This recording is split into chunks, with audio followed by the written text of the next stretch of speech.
President Trump says the war in Ukraine could end as soon as this week, as he plans to roll out his peace plan over the next few days. Madeleine Rivera is in Washington with all the details. Maddie, good morning.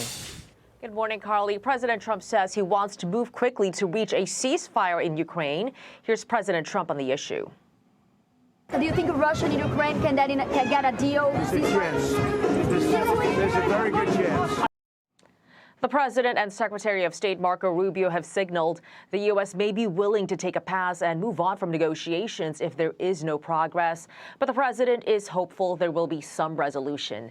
And in a shift, Russian President Vladimir Putin says he may be open to the possibility of bilateral talks with Ukraine for the first time in years. Putin saying, "We have always talked about this, that we have a positive attitude towards any peace initiatives. We hope that representatives of the Kyiv regime will feel the same way." Ukrainian President Volodymyr Zelensky says we are ready to move forward as constructively as possible, just as we have done before, to achieve an unconditional ceasefire, followed by the establishment of a real and lasting peace. Still, the two sides remain deeply skeptical of each other, accusing each other of violating a Russian-declared Easter truce over the weekend. Zelensky saying on Sunday that Russia had violated its own ceasefire nearly 3,000 times. He later said on Monday there were no air raid alerts on Easter, adding calm is possible if Russia reduces the killing. As for what a deal to end the war might look like, the Wall Street Journal reports the Trump administration is considering some concessions to Russia, including U.S. recognition of Crimea, which Russia annexed in 2014, and barring Ukraine from joining NATO. The outlet reports the U.S. presented these ideas in a document handed to Ukrainian officials in Paris on Thursday. U.S., Ukrainian, and European officials are set to meet in London tomorrow, where they are expected to talk about some potential terms.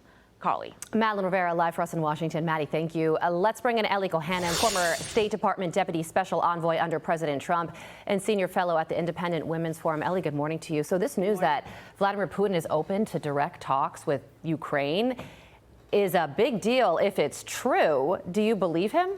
Carly, it is a very big deal, and I think even the fact that he's enunciating something like that is testament to the frustration that President Trump expressed publicly with both sides this week, where he expressed in very strong remarks that if the two sides are not willing to come to the table in an authentic way and really work towards a permanent ceasefire, the United States was willing to walk away. And I am convinced that the movement that we're finally seeing this week is in direct response to the president's remarks. And that could be leading to the president's optimism, because last week you have Marco Rubio saying that the United States is ready to walk away. This week, a much different tone from the administration. Exactly right. So, look, the president has done more than anyone previously to help bring these two countries to a ceasefire.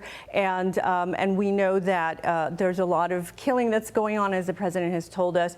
He wants to bring that to an end. I think the steps that they're looking at is a short-term deal that will eventually lead to long-term peace. And so if the president is expressing optimism, I think there's a lot to look forward to. Also, there's that rare earths minerals deal between the United States and Ukraine. There could be a more comprehensive plan signed this week. What would that mean for the United States? Well, the rare earths deal is incredibly important because these are minerals that the United States needs for our national security needs, and we do not have access to them easily right now. We're also dependent on China for some of this. For 70% of our imports. Exactly, Carly. And so, and as we all know right now, relations with China, they're not exactly good faith actors towards the United States. And so this is incredibly important development also under President Trump's leadership. So, I think things are looking good. There's movement going forward.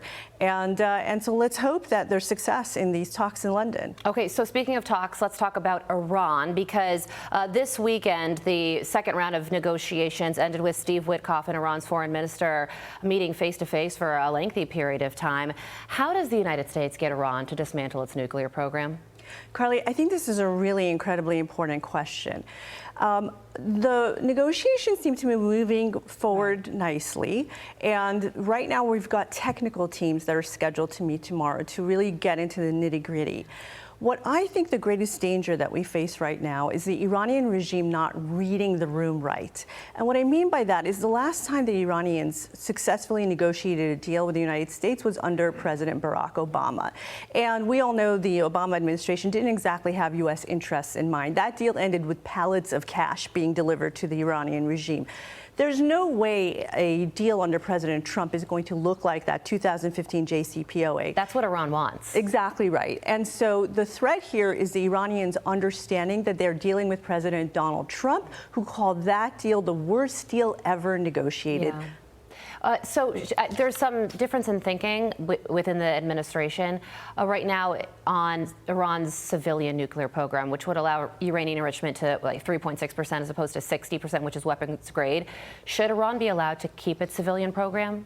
Well, look, I think that those are the kinds of terms that the president is going to want to look at very carefully. But the notion that Iran needs a civilian program is ludicrous for the fact that Iran is one of the world's leading exporters of both oil and natural gas. And so if you are an energy exporter, what do you need a civilian nuclear program for? Right.